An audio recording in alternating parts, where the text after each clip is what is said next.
À tous. Merci pour votre présence et merci, Monsieur le Président, d'avoir bien voulu trouver dans votre temps chargé un créneau pour nous. Je sais que votre compté et que vous allez même devoir partir à 9h50. Vous m'avez dit 45 dans ma chasteté. Vous êtes depuis le président de Louis TV, l'Organisation internationale des commissions de valeurs, plutôt sous l'acronyme UNESCO, International Organization of Security Commission. Vous dirigez également d'ailleurs le comité régional européen. C'est une structure, vous allez parler de la finalement mieux, c'est une structure qui, depuis 1983, réunit. Ça peut permettre à l'origine autorégulatoire, ce qui correspond un peu à votre modus vivendi, d'assurer la concertation de place. Voilà. Voilà. Et francophone. Donc. Et francophone. Et en tout cas, c'est un organisme de coordination, mais également d'édiction de normes et de bonnes pratiques. Donc, pour les régulateurs et superviseurs nationaux des marchés financiers de 130 juridictions. En fait, il y a un peu plus de membres, 230 membres, et représentant ces 130 pays. Alors, c'est une structure que vous connaissez très bien, puisque vous en avez été le vice-président depuis 2016. Vous avez été également membre du comité de finances et d'audit, et vous avez piloté un groupe de travail assez marquant consacré à la régulation des SPAC, les Special Acquisition Companies. Aujourd'hui, vous êtes président aussi de l'IFRS Foundation Monitoring Board, qui supervise les travaux des rapports de durabilité menés par l'ISSP, également co-président du monitoring consacré au domaine de l'audit. Vous êtes bien sûr aussi président de la FSMA, le service des marchés financiers, qui exerce le contrôle du secteur financier de Belgique. Ce titre, vous êtes administrateur d'autres structures européennes de régulation financière, SAP, et participé bien sûr au collège de supervision d'un certain nombre d'institutions financières et d'infrastructures de marché. Vous avez donc une expérience et une légitimité tout à fait exceptionnelle dans le domaine de la régulation des marchés financiers, avec semble-t-il un engagement particulier sur la protection des investisseurs, de la finance durable et puis le numérique. Et cette expertise de la régulation et du fonctionnement des marchés, vous la partagez aussi dans une activité académique, en étant professeur à l'Université libre de Bruxelles en droit fiscal et en affaires internationales. Et vous êtes également le d'un très grand nombre de publications. Nous nous réjouissons de vous comprendre sur le rôle et le fonctionnement de UNESCO. On sait un peu l'intérieur,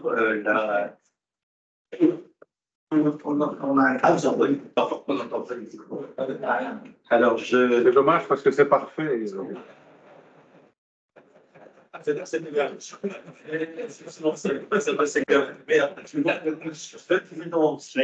que nous serions reprendre, sur le fonctionnement de l'UNESCO. C'est une structure que tout le monde connaît. Ne connaît pas. Voilà. Donc, en termes de gouvernance, en termes de choix de sujets, de relations avec le FSB, en fait, tout ce qui fait votre quotidien. Et puis, quand même, vous êtes ici aussi pour parler des deux rapports publié par l'UNESCO en fin d'année, l'un en novembre, l'autre en novembre sur les cryptoactifs et un autre en décembre sur la finance décentralisée. Deux rapports qui te complètent en réalité, à tel point que vous avez même publié une note qui fait un peu passerelle, umbrella note, un peu passerelle entre les deux. Alors, ces travaux visent à donner aux superviseurs des régulateurs nationaux des repères et des conseils de recommandations de bonnes pratiques. Il y a deux séries de recommandations.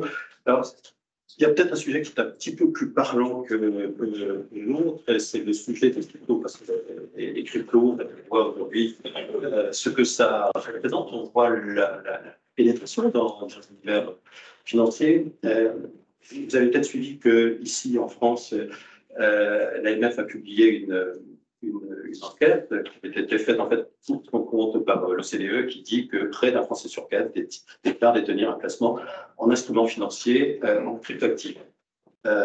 Et en ce qui concerne les nouveaux investisseurs, c'est ceux qui ont investi depuis 2020, depuis Covid, grosso modo, détiennent uniquement des cryptoactifs. Donc c'est une matière très.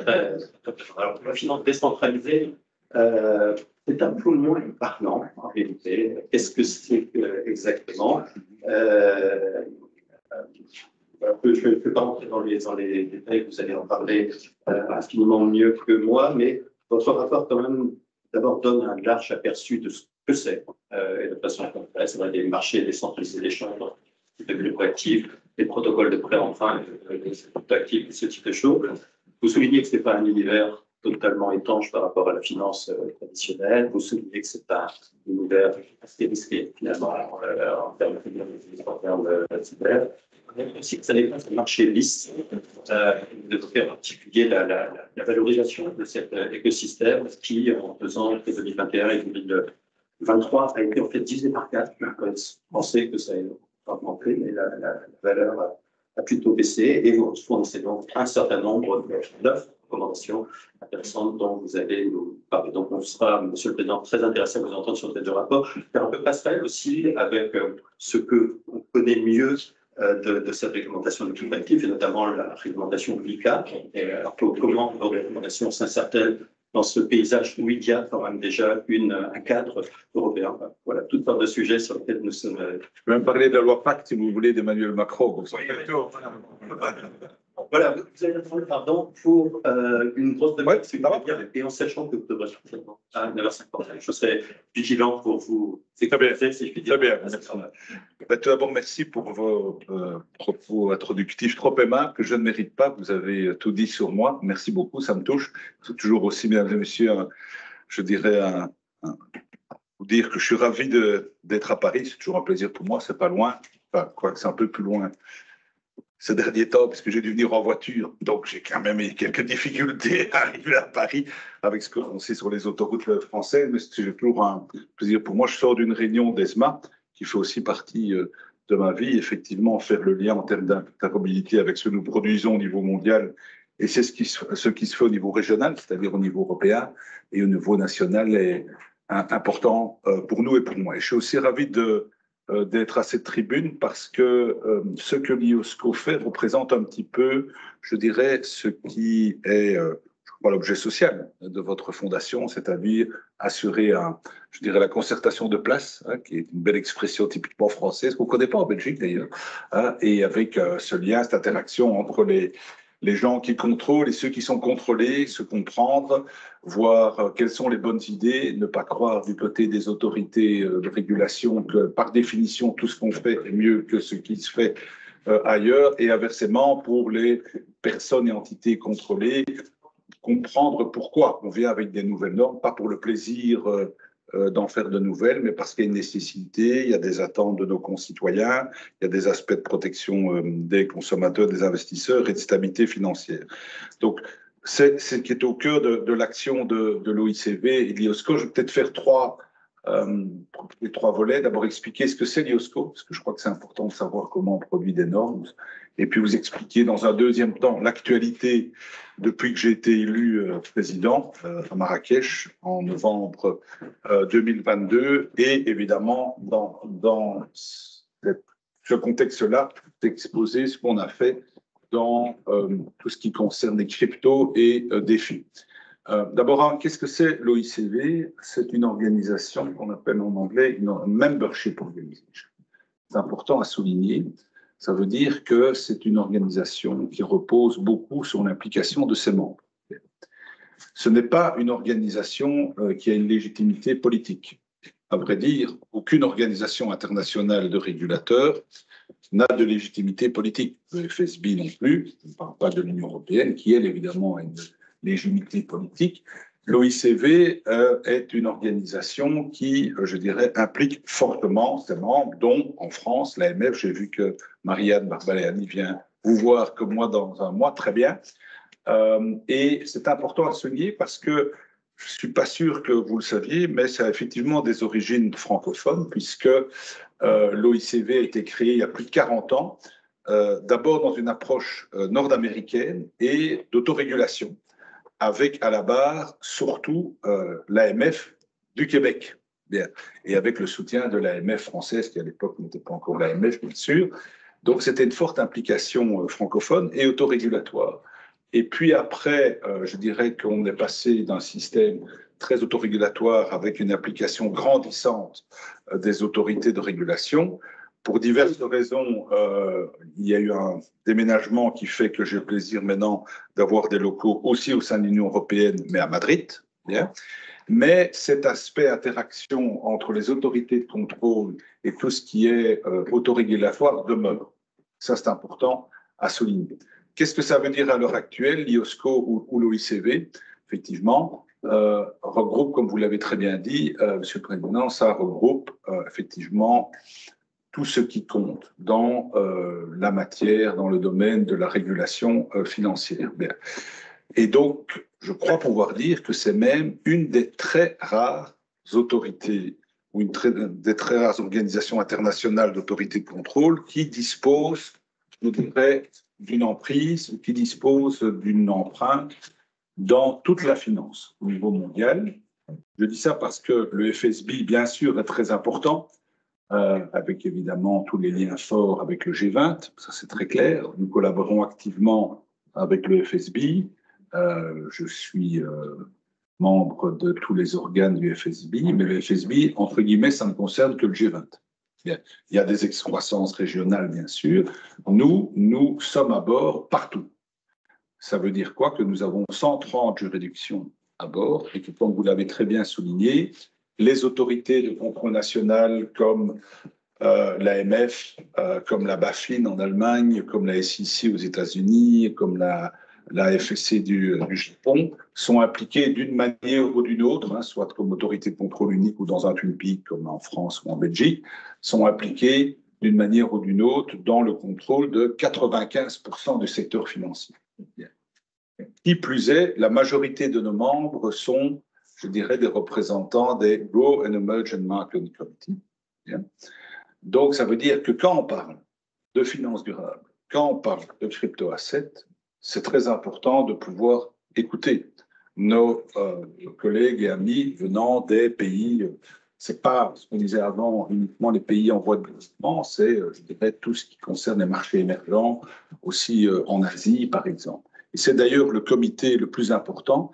Il est présidé par mon ami et collègue égyptien, Mohamed Fari, et il y a 85 membres du Grow and Emerging Market Committee. On a également des comités régionaux européens. Je préside le comité régional européen, qui va bien au-delà de l'Union européenne, hein, puisqu'il regroupe 50 États membres. Donc c'est vraiment le continent européen, depuis l'Ukraine jusqu'au Portugal, depuis l'Estonie jusqu'à Chypre ou Malte. Donc vous voyez, c'est très large. C'est pas anecdotique non plus, parce qu'il ne faut pas oublier, nous qui avons la chance, le plaisir, l'honneur d'être citoyens de l'Union européenne, c'est-à-dire, pour moi, par exemple, par définition, un accès assez facile à l'information, à l'échange et à la concertation, par ESMA, mais aussi par l'Union européenne.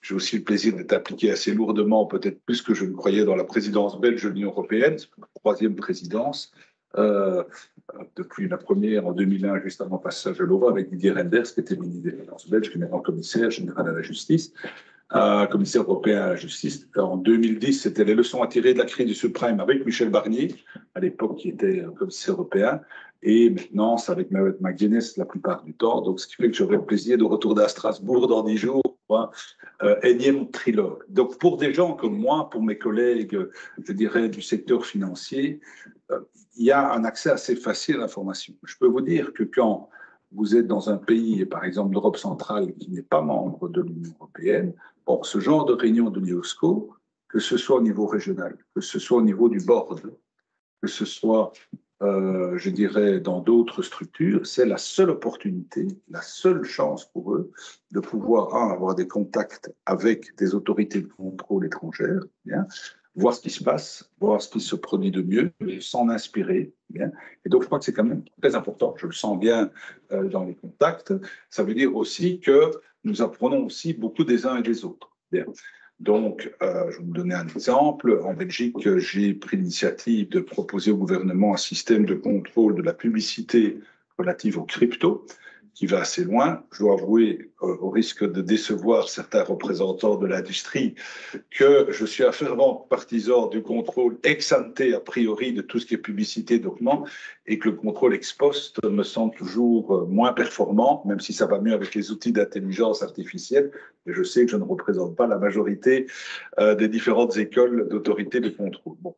Pourquoi est-ce que je dis ça? Parce que j'ai appris lors de réunions IOSCO ce qui se faisait en Espagne, avec mon ami Rodrigo Benaventura. Donc, on a copié-collé le système, je dirais, de contrôle de la publicité sur les cryptos, qui marche très bien en Belgique, qui nous permet d'éviter des horreurs liées à des publicités, bon, pas d'un grand niveau, et même d'un très mauvais niveau, avec beaucoup de fake news et autres, avec des, je dirais, des influencers, etc. Donc, c'est pas uniquement une approche top-down, comme on dit en anglais, c'est aussi une approche latérale. Multilatéralisme, je peux dire que l'IOSCO est l'exemple même du multilatéralisme. Alors, qui prend les décisions? Ben, je n'ai aucun pouvoir propre comme président de l'IOSCO. D'ailleurs, c'est le cas aussi pour Verina, et même en Belgique, d'ailleurs, je n'ai pas de pouvoir propre. Je suis le président d'un collège composé de 4 membres nommés par le roi, c'est-à-dire le gouvernement, qui sont en temps plein.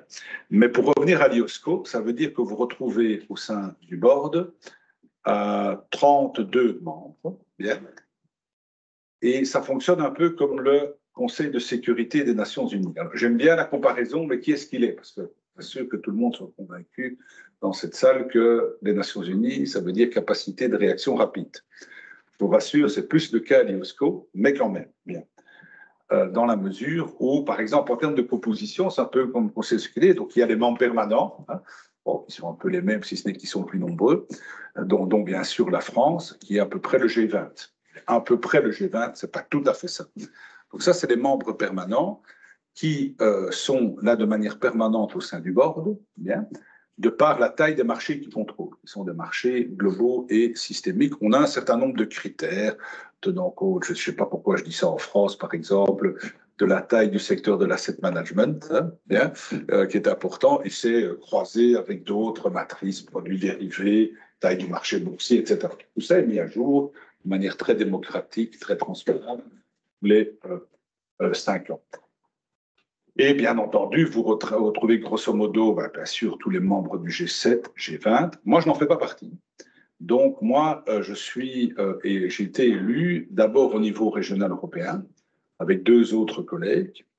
Bien, à l'heure actuelle, c'est ma collègue de la CBI, c'est-à-dire la Banque centrale d'Irlande, et Daryl Rowland et Vasiliki, ma collègue grecque. Donc, il y a aussi quand même une harmonie en termes de représentation géographique. Et c'est comme ça que l'on arrive à une trentaine de membres. ESMA y assiste, je dirais, comme observateur. Ça, je trouve ça bien, comme européen. Et ce qui est aussi important à souligner, c'est que, par exemple, on a autour de la table, comme observatrice, Karen Furtz, qui est la présidente de la MCC. La MCC est le comité consultatif qui représente les différents secteurs de l'industrie financière qui sont contrôlés ou qui font l'objet d'une manière ou d'une autre de normes édictées par l'IOSCO. Bon. C'est assez atypique, pas toujours évident à gérer, bien entendu. Hein. Et donc, ça veut dire qu'il y a une interaction. C'est pour ça que j'aime bien en parler devant vous, parce que c'est un peu le modèle que vous avez d'échange entre le monde des autorités de contrôle et le monde des personnes qui sont contrôlées par les autorités de contrôle en France.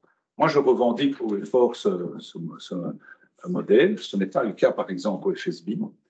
Ce n'est pas le cas, d'une certaine manière, à ESMA. Je sors d'une réunion du Stakeholders Market Group, dont peut-être certains d'entre vous ou vos institutions font partie au niveau d'ESMA. Ça existe aussi, mais je dirais, il n'y a pas de représentant du SNJ au sein du board d'ESMA. Bon. Donc, je crois que c'est important, surtout dans le contexte général ou dans le paysage de production des normes de l'IOSCO. Donc, l'IOSCO, c'est une organisation, membership organization, où, bien entendu, tous les membres qui sont board ont une légitimité de par, je dirais, le fait qu'ils représentent des institutions qui siègent permanentes ou de par leur élection. Peut-être pas inutile de dire que, bon, c'est la première fois qu'un Belge a été élu président, mais ça, c'est plus anecdotique en France et à l'étranger. C'est la première fois qu'un membre non permanent est élu par tous les membres. Je n'ai pas de concurrent d'ailleurs, il y a 2 ans. Bon, ça veut dire quand même que ce n'est pas uniquement le G20. Je peux dire, la Belgique n'est pas membre du G20. C'est curieux, on était membre du G10, mais plus du G20. C'est le miracle de la mathématique au niveau mondial et diplomatique. Bien. Mais donc, c'est important à souligner. Ça veut dire que c'est une organisation qui est ouverte à tous, mais qui doit être représentative. Alors, nous n'avons pas de légitimité politique, et je trouve que c'est très bien. Bon. Comme vous savez, il y aura des élections en 2024, donc on peut s'attendre à avoir de nouveau un débat. Hein. Quand Donald Trump est arrivé au pouvoir, il a dit très clairement les choses. Moi, comité de Bâle, FFI, aussi l'IOSCO, une lettre célèbre à Capitol Hill, disant voilà, les représentants américains n'ont pas de légitimité politique. Bon, je peux aimer ou pas Donald Trump, ça c'est un point, mais à vrai dire, c'est pas faux. Hein. Ni Marianne, ni moi je ne représente pas le gouvernement belge, et Marianne ne représente pas la République française. Donc ça veut dire que nos normes doivent avoir une légitimité en tant que telle. Et la légitimité en tant que telle n'est pas de nature politique, elle est de nature intellectuelle. Et je crois pouvoir dire que c'est le cas. Alors bien entendu, je ne suis pas objectif comme président de l'IOSCO, mais je crois qu'il est important de savoir ce qui se passe la plupart du temps. Et ce qui se passe, un peu comme M. Jourdain qui fait de la pro sans savoir, il faut savoir que pas mal de normes sont d'abord proposées, approuvées au niveau mondial, avant d'être traduites d'une manière ou d'une autre, par exemple en Europe, en droit européen, et puis transposées en droit français ou en droit belge, par exemple. Bien. Je prends un certain nombre d'exemples. Je ne sais pas si vous savez, nous avons une grande tradition de production de normes obligatoires pour tout ce qui concerne les SICAF, les UCITS, avec le célèbre passeport européen, qui est une merveille. Hein. Quand je vais en Asie expliquer qu'il y a UCITS 1, 2, 3, 4, je crois que mon successeur parlera peut-être de UCITS 8, 9, 10, they can't believe it. Les homologues asiatiques ne me croient pas. Le fait qu'on ait la possibilité pour un client belge d'acheter des SICAF approuvés par l'AMF, tant que la FSMA belge ne reproduise un contrôle via une simple notification qui est gratuite et un email, idem pour des banques belges de faire approuver des SICAF qu'ils exportent après dans d'autres pays, c'est quelque chose qui est toujours révolutionnaire, qui est de la science-fiction. En Asie, vous n'avez aucun mécanisme de ce type-là, ou dans d'autres pays. Donc je crois qu'on peut être fier de ces acquis européens. Non, parce qu'européen, c'est un des plus beaux acquis. Il faut parfois faire attention parce que si on ne gère pas bien le passeport, ça peut avoir des choses compliquées en termes de dommages collatéraux pour la relation de host, surtout dans les crypto-assets. On peut y revenir dans le temps des questions-réponses. Mais ça veut dire que nous avons un système de droit européen qui marche très bien en termes de passeport. Mais ce système, les premiers développements ont été en fait adoptés au niveau mondial par l'IOSCO. La même chose pour la réforme des agences de notation. Je ne sais pas si vous savez, le premier document est un document d'IOSCO. La même chose pour les benchmarks. Bien. La même chose pour tout ce qui est hedge fund. Bien. Je me retrouve impliqué dans la présidence belge pour la 3e fois, comme je vous l'ai dit, notamment le trilogue sur les ESG ratings. J'ai eu le plaisir de voir que la Commission européenne, dans les considérants, renvoie systématiquement un document qui a été approuvé et publié l'année passée par, je dirais, l'IOSCO en matière d'ESG rating. On va d'ailleurs plus loin que ce qui est prévu en droit européen dans le champ d'application du nouveau règlement européen, puisqu'on vise non seulement les agences de rating, mais aussi les data providers. Donc, il y a une grande interaction. Alors, bien sûr, ça ne se jette pas de la même manière. Bien. Au niveau, en ce qui concerne l'IOSCO, c'est pour ça que j'aime bien la comparaison avec les Nations Unies. Bon, quand vous devez faire un compromis à la belge, je ne dis pas qu'il n'y a que des bons compromis à la belge, mais pour moi, un bon compromis à la belge, ça veut dire que c'est un compromis que personne n'aime, mais avec lequel tout le monde peut vivre. Bien. La meilleure définition. Hein, et nous aimons bien ça parce que, contrairement à la France, nous avons besoin, comme de pain, chaque jour de compromis, parce qu'on n'est pas sûr que notre pays existe toujours le lendemain. Bien. Donc, voilà. Donc, peut-être pour ça qu'on m'a élu président. On se dit, bon, ils vont peut-être trouver peut-être utile à quelque chose dans des compromis. Donc, il faut faire des compromis. Soyons clairs. Bien. C'est comme ça que ça marche. On ne vote jamais. On ne vote jamais. Donc, c'est du consensus. Pas du consensus mou, mais du vrai consensus. Bien. Vous direz, bon, ça peut être long et fastidieux. Je ne crois pas. Il faut choisir ses combats, et c'est ce que j'essaye de faire dans le cadre de ma présidence. C'est un peu mon programme dans le cadre de ma campagne, c'est choisir nos combats et voir où on peut être utile, où on est un game changer, pas de manière à être vivant, mais pouvoir être utile. Bien. Mais ça veut dire, mesdames et messieurs, que lorsqu'on a un consensus, ben, ça va beaucoup plus vite. Parce que qu'est-ce qui se passe? À ce moment-là, l'autorité de contrôle concernée, que ce soit l'AMF, que ce soit la BaFin, la FCI à Londres, nos amis japonais, nos amis australiens peuvent dire, voilà, voici le fruit de la réflexion de 130 juridictions, tout le G20 plus les autres, bien, on représente des autorités de contrôle qui s'impliquaient dans le contrôle de 95% du secteur financier au niveau global. C'est peut-être utile à mettre ça en œuvre dans notre pays. Je suppose qu'un certain nombre d'entre vous ont peut-être eu des activités dans des cabinets ministériels comme moi. Quand vous allez voir votre ministre qui dit, bon, on est un petit détail, tout le monde est d'accord au niveau mondial, ça joue quand même. Bien. Donc, c'est d'ailleurs ce que Lamfalussy a fait dans le cadre de sa réforme du mode de prise de décision, avec les fameux niveaux 1, 2, 3, 4. Bon, avec les co-législateurs, Commission européenne, Parlement et Conseil. Et puis, pour toutes les normes techniques, on délègue au niveau 2. Pour moi, d'après ce que je vois depuis lors, tout ce qui est ennuyant, on met au niveau 2. Et ça, c'est pour les autorités de contrôle. Sans qu'elle l'ait demandé. Bon. Parce que, évidemment, on connaît le débat classique en gouvernance. Est-ce que c'est normal que ceux qui mettent en œuvre des normes soient impliqués dans la rédaction? Ça, c'est le débat éternel dans le cadre de cours à l'université que je donne le samedi. Bon, mais ici, il y a une demande d'une politique.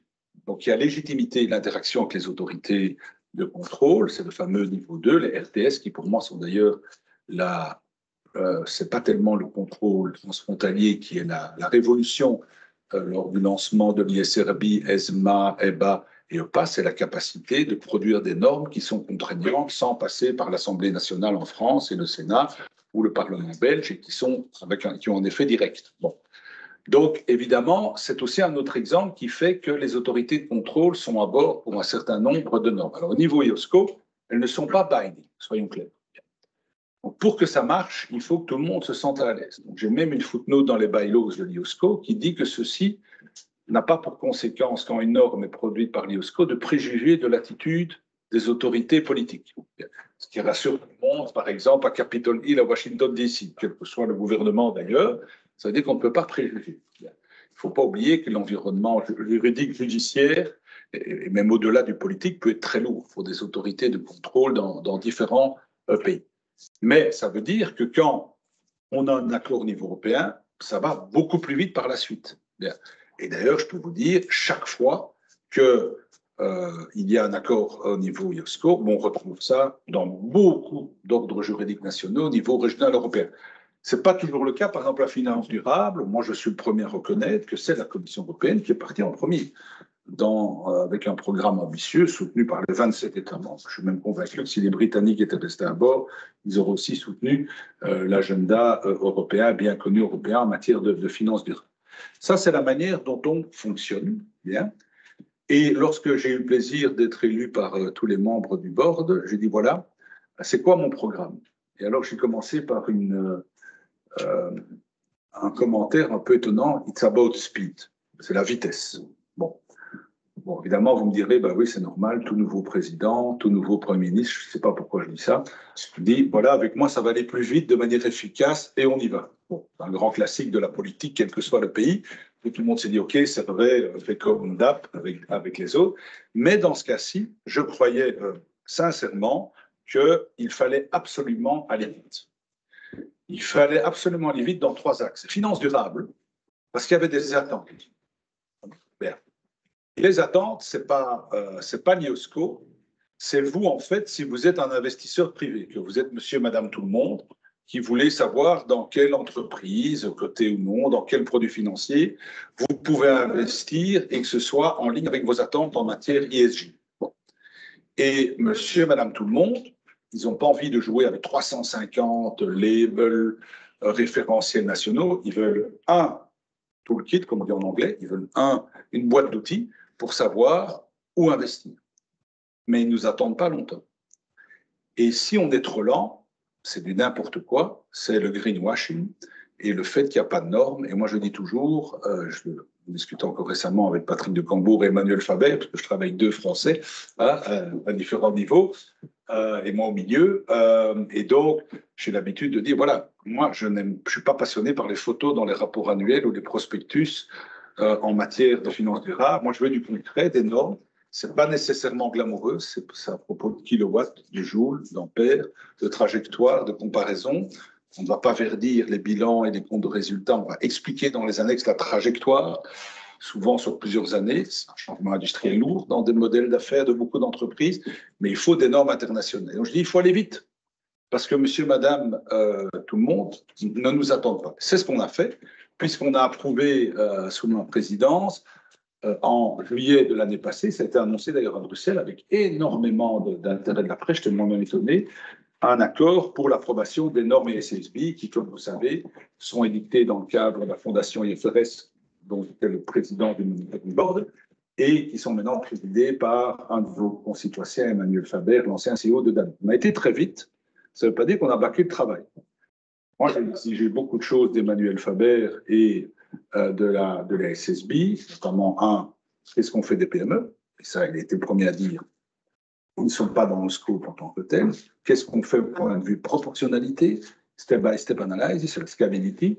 Qu'est-ce qu'on fait en termes de qualité des données? On sait que le principal challenge et le danger, c'est l'absence de quantité et de qualité de données. Le monde ne se fait pas en un jour.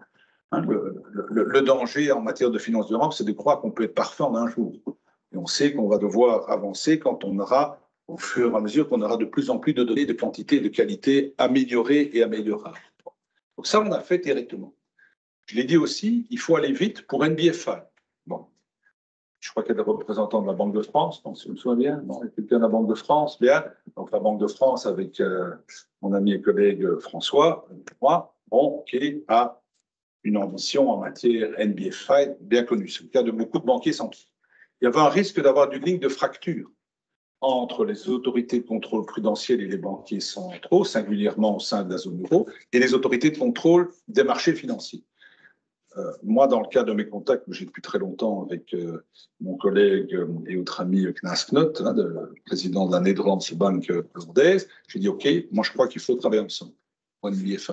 Les enjeux sont trop importants. Et ce n'est pas parce qu'il y a un retour de l'agenda BFI avec ce qui s'est passé dans la Silicon Valley ou pas loin de l'Union européenne, on a un focus plutôt sur Bâle, qu'il faut, je dirais, reporter les enjeux en matière de shadow banking, que grâce à McCann, maintenant on n'appelle plus shadow banking, qui est un peu négatif, mais non-bank financial automatic. On est arrivé, on a un accord qui a été publié en décembre, sur lequel on a communiqué. FSB et OSCO, c'est la première fois qu'on faisait un effort de communication externe en equal footing. Vous me direz, c'est normal? Non. Il y a 10 ans, soyons clairs, il y avait du stress. Chez pas mal de gens, puisque le FSB a été créé à la proposition de Barack Obama lors du sommet de Pittsburgh après la crise du subprime, et il a donné plus de pouvoir au FSB qui, si vous voulez, a un pouvoir de coordination très fort avec ses lettres adressées au G20 tous les 6 mois. À l'époque, certaines autorités de contrôle, pas moi du secteur financier et du secteur des valeurs mobilières, n'étaient pas très à l'aise avec ça, d'avoir une espèce de tutelle. Moi, j'ai dit non. Moi, je préfère avoir quelqu'un, le président du FSB, qui explique ce qu'on fait au niveau de l'IESCO, qui les soutient avec sa force de frappe et qui explique aux grands de ce monde, à Macron, à Biden, ce qu'on fait. À la limite, je m'en trouve même mieux. Et c'est ce qu'on fait. Et quand vous regardez la dernière lettre de Knas Knot en juillet de l'année passée, par exemple, bien, ben, il y a 4 pages, il y en a 2 sur l'IOSCO. Bon. Ça veut dire que ce qu'on fait est utile et que le FSB, les leaders du G20 croient que c'est utile. Donc on l'a fait pour la finance durable avec beaucoup de journalistes à bord. Pourtant, c'était quand même pas à Paris ni à Londres, mais à Bruxelles, et en plus fin de juillet, c'est-à-dire juste avant les congés de la Commission européenne, il y avait beaucoup de monde. Donc, pourquoi est-ce qu'il y avait beaucoup de monde? Parce qu'on a été peut-être plus vite que prévu. NBFI, beaucoup se demandaient est-ce qu'ils vont avoir un accord? On en a eu. La même chose pour les cryptos. Ça me permet de passer aux cryptos. Qu'est-ce qu'on a fait en crypto? D'abord, on a évité le government by accident. Hein, vous savez, c'est-à-dire qu'on prend des mesures quand il y a une crise, quand tout s'est effondré. Ici, on a pris les choses à temps en créant, avant le crypto winter, avant des accidents divers que vous connaissez comme moi, on a mis sur pied une task force. Task force, c'est quoi dans le jargon? Donc, on a tous des standing committees, hein, c'est-à-dire des comités permanents, comme ESMA d'ailleurs, qui fonctionnent sur des sujets, marché intermédiaire, protection des consommateurs, etc., CCPO. Mais les task force, c'est un petit peu du biodégradable. On a besoin d'une force de frappe rapide pour arriver à quelque chose. Le but d'une task force, ce n'est pas nécessairement de proposer des normes.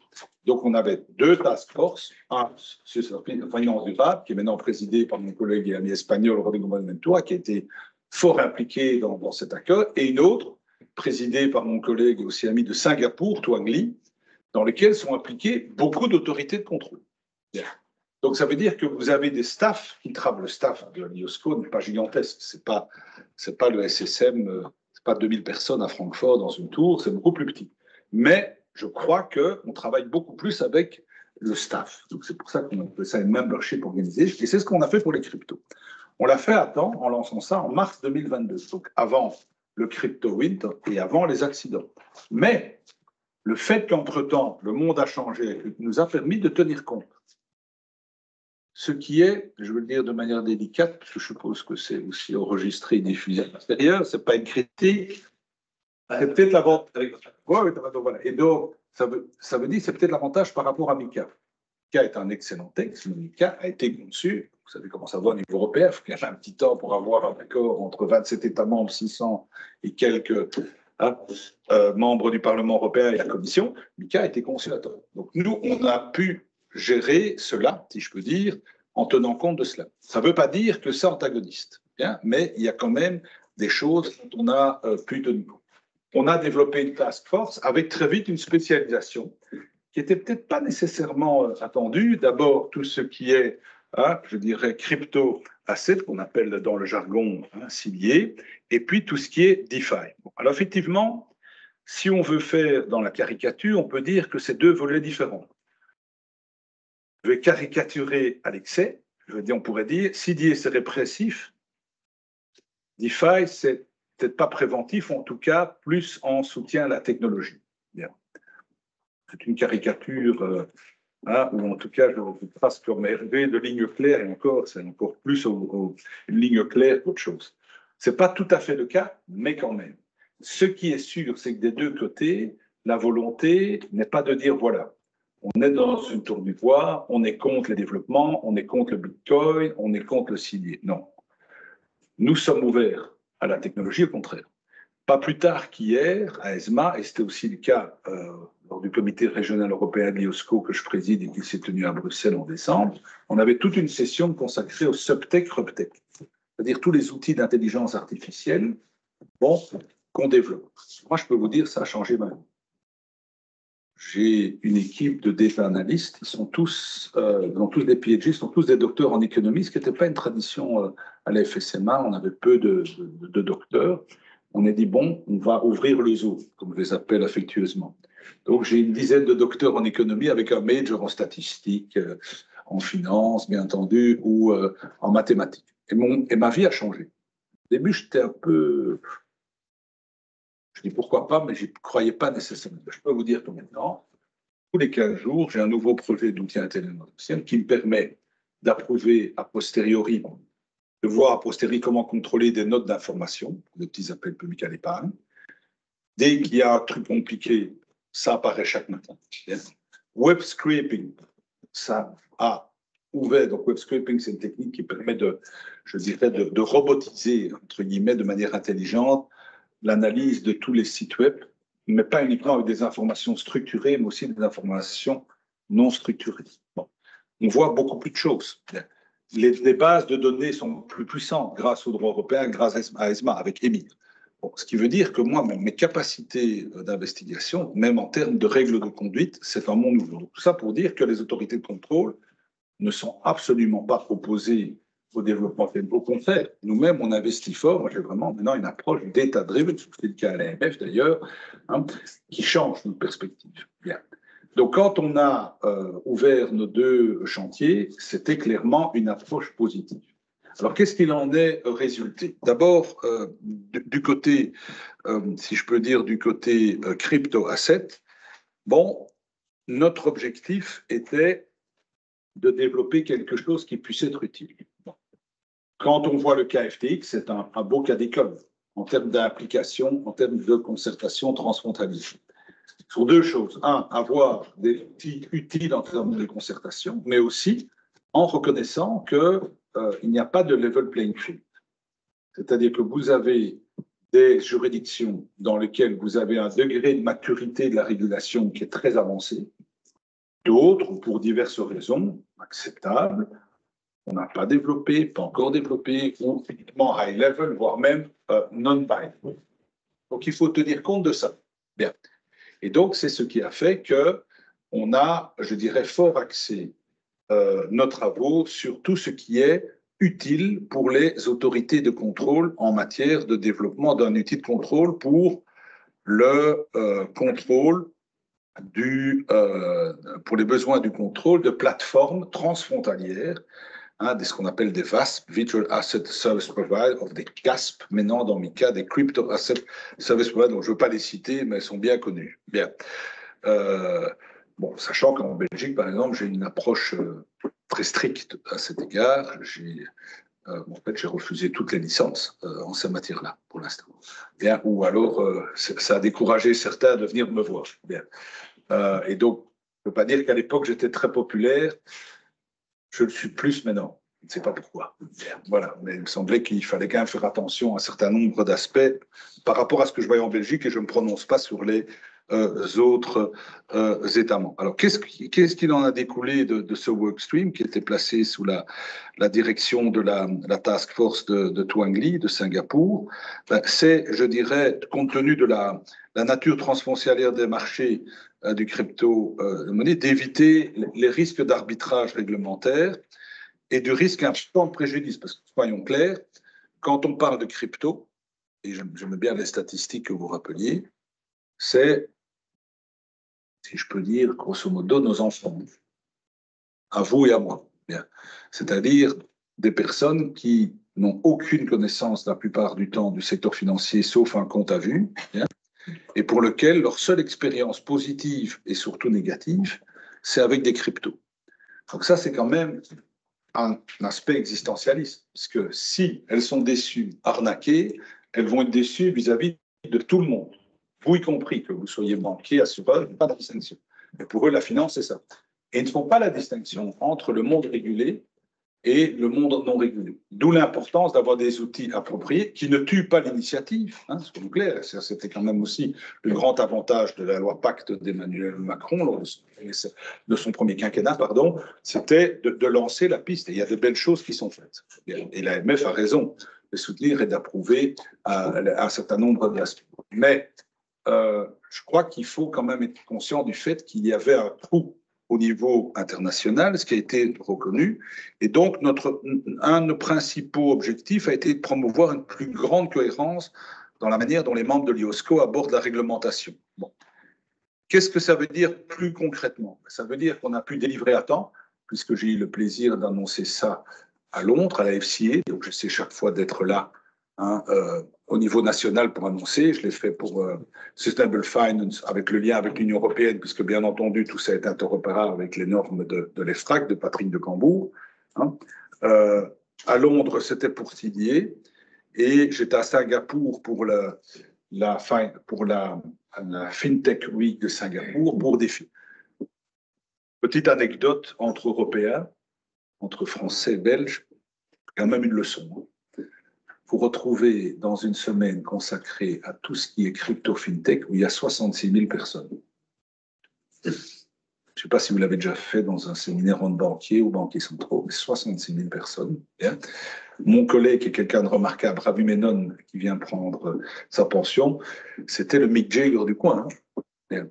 Donc, il faisait ses speeches devant 5000 personnes. Moi, j'étais dans la salle. Je ne sais pas si vous connaissez beaucoup de gens comme moi qui donnent des speeches. Je ne sais pas qu'on cherche ça. Mon but n'est pas d'aller à Bercy. Bon. Mais ça veut dire que tout ce qui est technologique, les Asiatiques sont très loin devant. Et donc, voir ça, c'est aussi sociologiquement, pour moi, intéressant. De dire, OK, ne soyons pas ethnocentriques sur l'Union européenne ou le continent européen. Ne pensons pas uniquement à voir ce qui se passe du côté américain ou nord-américain, mais regardons surtout ce qui se passe du côté asiatique. C'est fascinant de voir des choses de nature diverse. J'étais content de représenter DeFi là. Mais pour revenir à tout ce qui est crypto-asset, on a publié 16 recommandations. Ça va?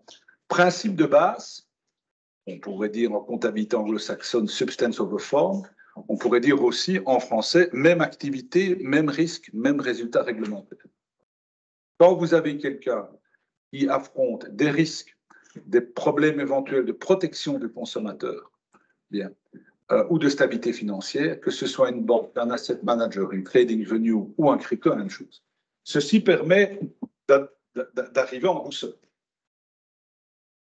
Quand on a présenté les 18 recommandations, certains croyaient qu'ils allaient être quasiment liés à pied. Il y a effectivement des mesures fortes. Mais de quoi parle-t-on? Vous qui peut-être avez été actif ou qui êtes actif comme asset manager, vous qui exploitez des plateformes, des trading venues peut-être depuis 20 ans, exactement ce qu'on vous fait subir depuis 20 ans. Est-ce qu'il est si choquant de dire ça qu'il faut éviter les conflits d'intérêts?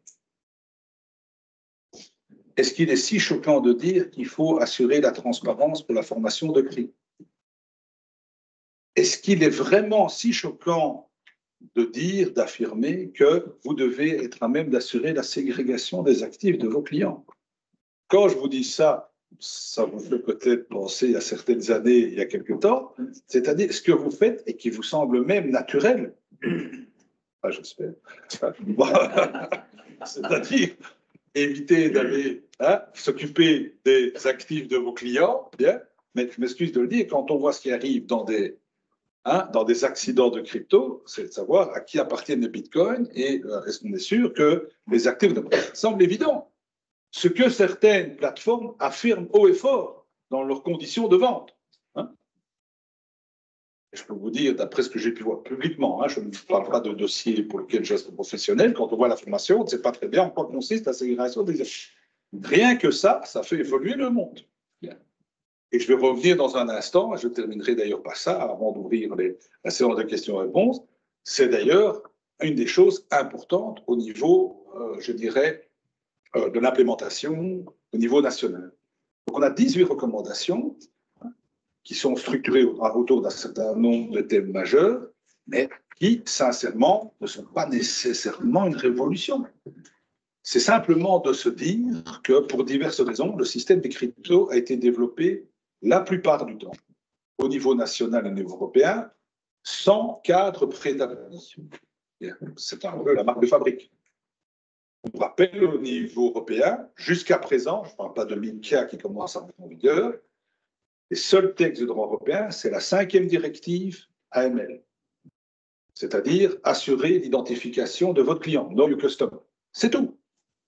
Donc il faut bien être conscient que sans outils de contrôle national, la simple application des textes européens ne donne aux autorités de contrôle, membres d'ESMA par exemple, que des compétences très limitées. Tout ce dont on parle n'est pas visé par AML la plupart du temps. La 5e directive, ce sera plus le cas avec MiCA, avec un certain lien, même si je crois qu'on va un peu plus loin, pour les raisons historiques, il y a d'excellents drafts à la Commission européenne, c'est d'être remonté tout simplement parce qu'on est parti plus tard et on est arrivé, je dirais, très vite après avoir tenu. Et donc ça, c'est quand même important à souligner. Ce n'est pas nécessairement une révolution, c'est simple, appliquer à ce secteur des choses qui sont importantes pour la confiance. Pour DeFi, là, on avait un groupe en parallèle, et effectivement, merci, vous connaissez tous sur la production SPV, avec une note en là. Je dirais qu'instinctivement, en tout cas, c'est ma vue personnelle, on peut dire que DeFi est peut-être plus difficile à réglementer. C'est plus une innovation interne, c'est plus sur l'intérêt de voir comment accompagner des efforts louables en matière de finances déréglementées. Alors, ce qu'il en est résulté est quand même assez surprenant, je ne le cache pas. Donc, on pouvait s'attendre à un papier high level qui explique les différents outils financiers et qui finalement aurait été pas loin d'une seule, d'une étude, OCDE, etc. là-dessus. Mais finalement, à quoi arrive-t-on? Bon, bien sûr, on a des recommandations DeFi qui sont par rapport à ce qu'on a fait pour les crypto-assets plus fondées sur des principes et moins prescriptives que celles du CDA. Il n'y a pas de surprise si on dit que ça met principalement l'accent sur l'identification et le suivi des risques et le renforcement des capacités de la coopération. Mais il y a quand même une chose assez étonnante que je vais, puisque c'est un exposé qui vise à lancer un débat après. Le constat est de dire, finalement, ce qui était annoncé comme étant décentralisé n'est pas si décentralisé que ça, c'est même très centralisé.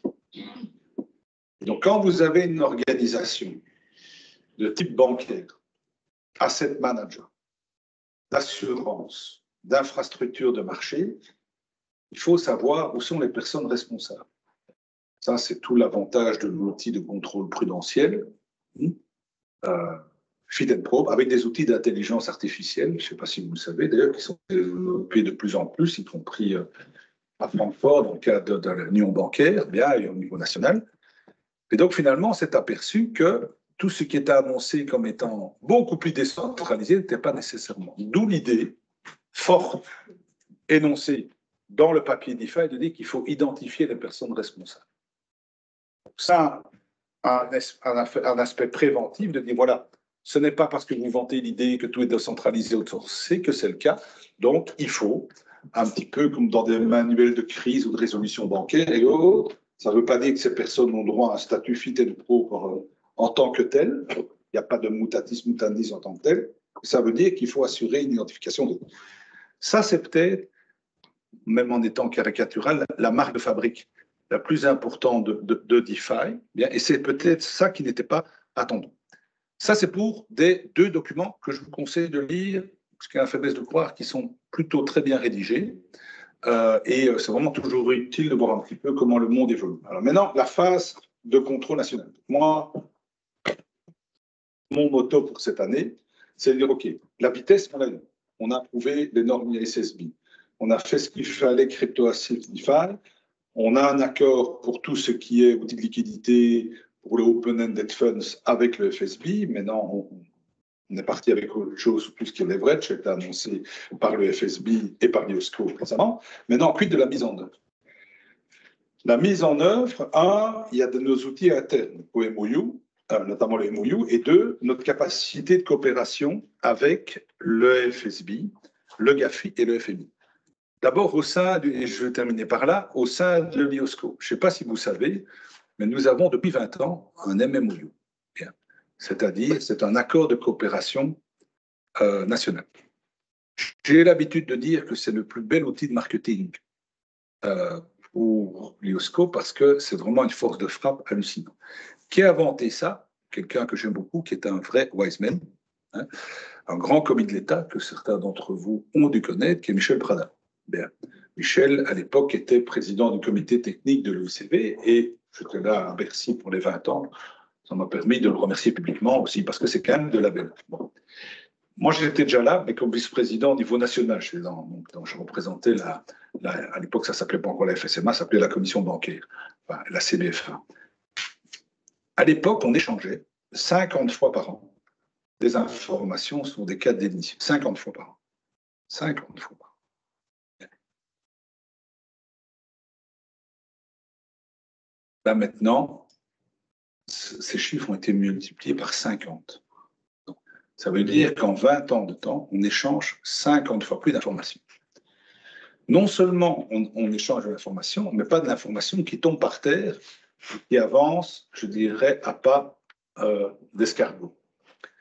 Ça veut dire que d'après mes propres statistiques, chaque fois que j'envoie une demande de coopération, même au fin fond du monde, très loin de l'Europe, à une autre FSMA, à une autre AMF, je reçois une réponse dans 98% des cas.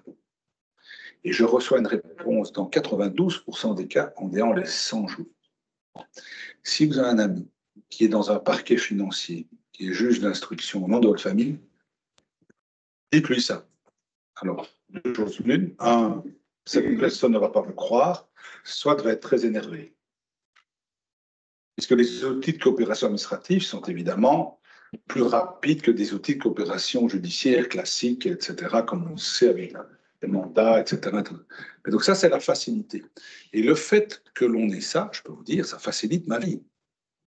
Parce qu'il ne faut pas oublier que pendant ces 100 jours dont je vous parlais, l'AMF du coin doit aller demander au broker l'intermédiaire, l'identité du client final qui est à la base de la transaction d'achat et de vente, et voire même à 2-3 étapes, puis me revenir. C'est quand même fascinant et ça marche très bien. Et donc l'idée est de dire, très bien, on a déjà des transactions qui sont crypto-based dans ce MOU, donc on va développer de plus en plus de capacités d'extraction de données. Ça, c'est pour nos outils en tête. Mais on va aussi le faire avec le GAFI et le FMI. Par exemple, le FMI a annoncé publiquement qu'ils envisageaient d'utiliser les normes de l'IOSCO pour les utiliser dans leur fameux FSAP. Je ne sais pas si vous savez ce que c'est des FSAP. Les FSAP, ce sont des outils d'analyse. Je viens d'être screené, on paraît qu'on on est plutôt très bon, excuse de dire ça, très bon, bien, en Belgique. Et donc, c'est tous les 4-5 ans, ils font le tour de la question, ils reviennent et ils passent au crible la qualité de vos outils de contrôle, ils ont des contacts avec le secteur financier, vous avez un ranking, etc. Je crois que c'était le cas récemment encore avec d'autres États membres de l'Union européenne. Et donc, ils proposent d'utiliser notre toolkit pour les utiliser comme principe dans le cadre de l'analyse de la qualité du dispositif de contrôle du secteur financier. Bon. Voire même les fameux articles 4, qui, eux, ne sont pas sur une base volontaire, mais sont imposés chaque année par le FMI. Du côté de la Banque mondiale, il y a aussi une volonté d'utiliser, et le GAFI, pourquoi pas? Bon. Si vous utilisez aussi l'intérêt du GAFI, si je peux faire l'intérêt entre guillemets du GAFI pour les choses liées aux crypto, si vous avez ces outils qui sont là, qui sont utilisés dans le cadre des analyses du GAFI, du FATF, c'est quand même une avancée. Donc en d'autres termes, on ne fait pas dans Astérix et Obélix, on ne fait pas dans son village, on développe des outils et on le met à disposition des autres. Je crois que c'est la meilleure possibilité d'avancer en ne négligeant pas, bien entendu, les nouveaux outils qu'on en a européens qui, eux, sont de nature obligatoire. Voilà comment on travaille, voilà un petit peu le message que vous donnez pour montrer comment fonctionne IOSCO avec l'actualité dans 2 exemples assez emblématiques. Je dirais force de frappe, rapidité et nécessité d'avoir des outils de coopération utiles au niveau transfrontalier, que ce soit finance durable, et aussi, bien entendu, crypto. Voilà. Merci beaucoup, M. le Président. Il nous reste juste quelques minutes, en réalité, pour quelques... Vous voyez mieux qu'il va me limiter. Quelques questions, si vous en avez. Peut-être sur cet univers de la DeFi, qui ne propose pas un univers à la fois facile à définir parce qu'on attache ça aux outils du blockchain, on rattache ça aux artefacts, et la matérialisation n'est pas toujours évidente.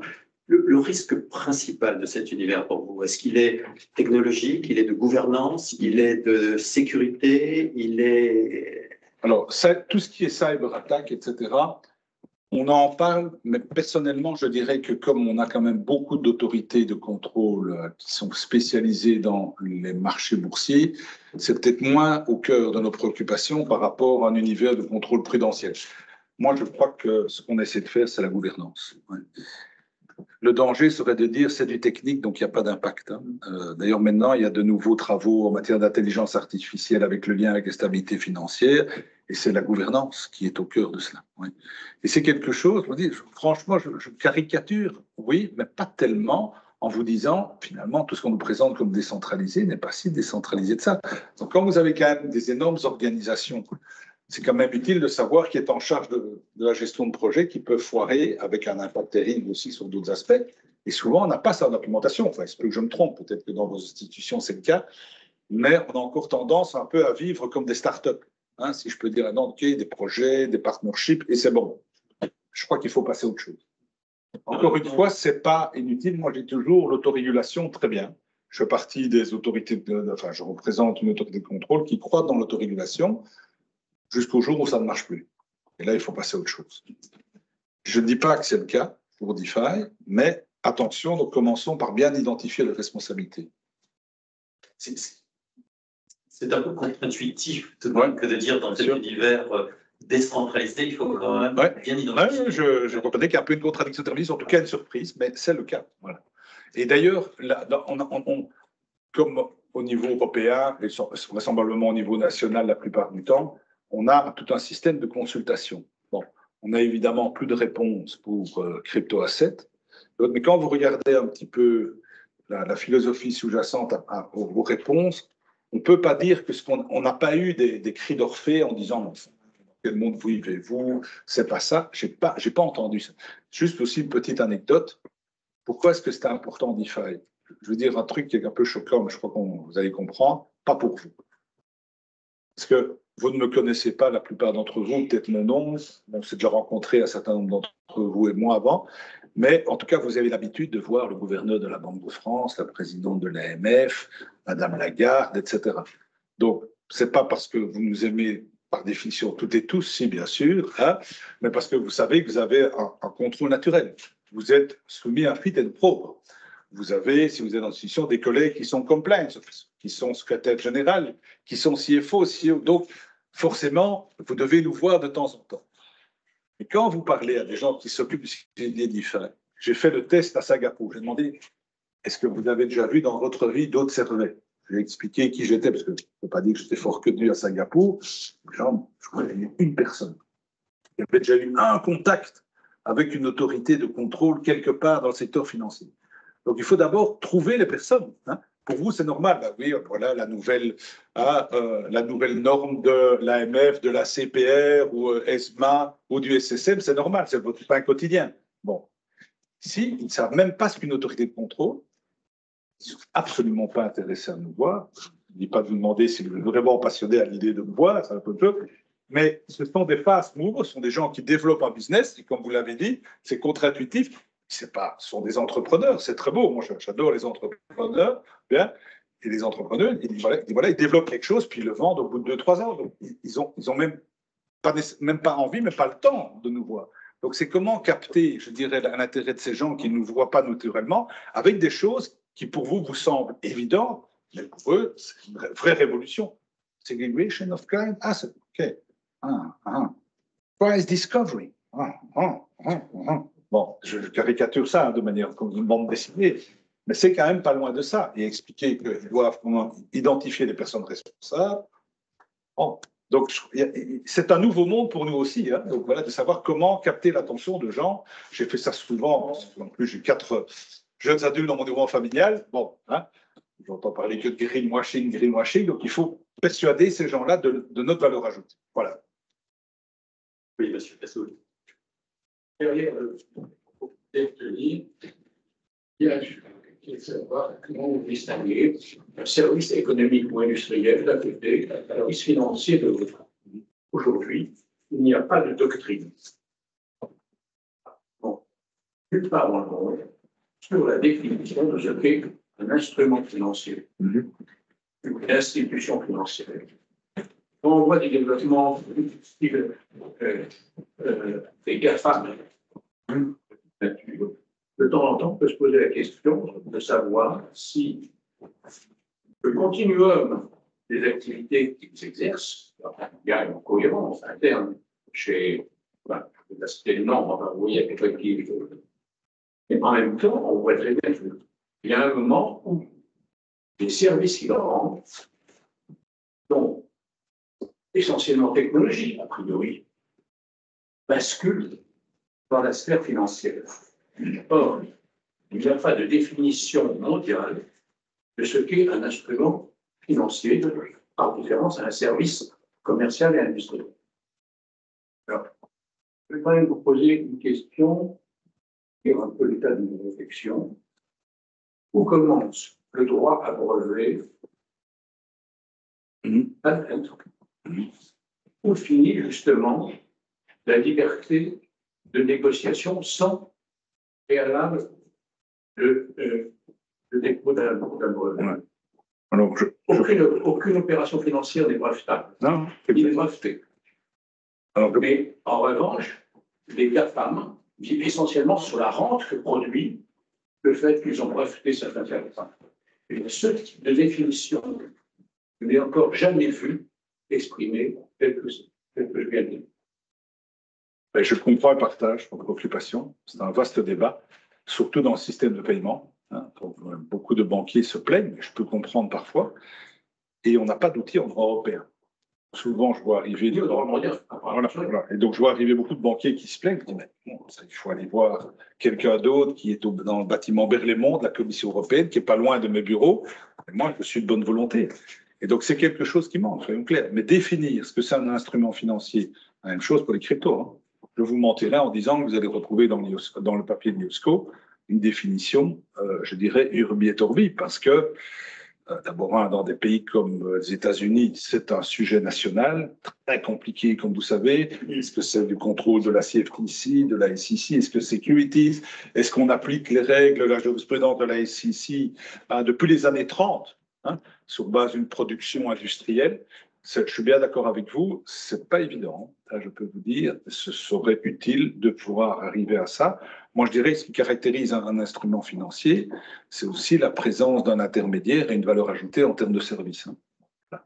Est-ce que vous avez déjà justement lancé un groupe de travail ou une réflexion sur ce thème? Au niveau de l'IOSCO, là-dessus, spécifiquement, non. Vous connaissez une instance où vous faites vous avez des notions d'instruments financiers de manière sectorielle dans pas mal de directives et de règlements européens, mais c'est très fastidieux. Par exemple, c'est toujours compliqué de savoir si le droit français, une chose pour le droit belge, hein, est absolument cohérent par rapport au droit européen, parce qu'on évolue tout le temps, donc on lise de plus en plus. Je suis d'accord avec vous. C'est un sujet, un travail de longue haleine. Alors, ouais, voilà, ouais, ça va être le débat. Voilà. Oui, Le forum shopping, est-ce que s'il y a 3 pays qui décident de ne rien avoir à faire des guidelines, est-ce que ça ne fout pas tout en l'air? Alors, non, dans la mesure où, je dirais, une des conditions pour être membre ordinaire de l'IOSCO, c'est de signer le MMOU. C'est pour ça que je parlais du MMOU de Michel Prada. C'est vraiment un outil de marketing au sens noble du terme, très important.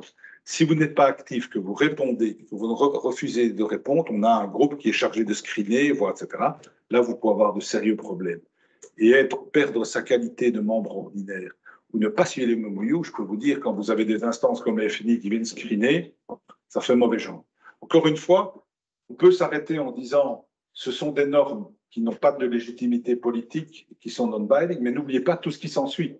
Hein. Quand vous avez le ministre des Finances ou le Premier ministre d'un pays qui dit bon, le FMI est passé, j'ai un bon article 4 ou j'ai un bon FSA qui repose sur les normes de l'IOSCO, je peux vous dire, ça facilite la vie de beaucoup de choses. Hein. Et si l'autorité de contrôle peut dire à son gouvernement de manière indépendante, voilà, ça c'est approuvé par 130 juridictions, je suppose que le gouvernement a moins de problèmes. merci beaucoup. Merci de m'avoir accueilli. Désolé de devoir vous quitter. Non, je n'ai même pas tenu la promesse.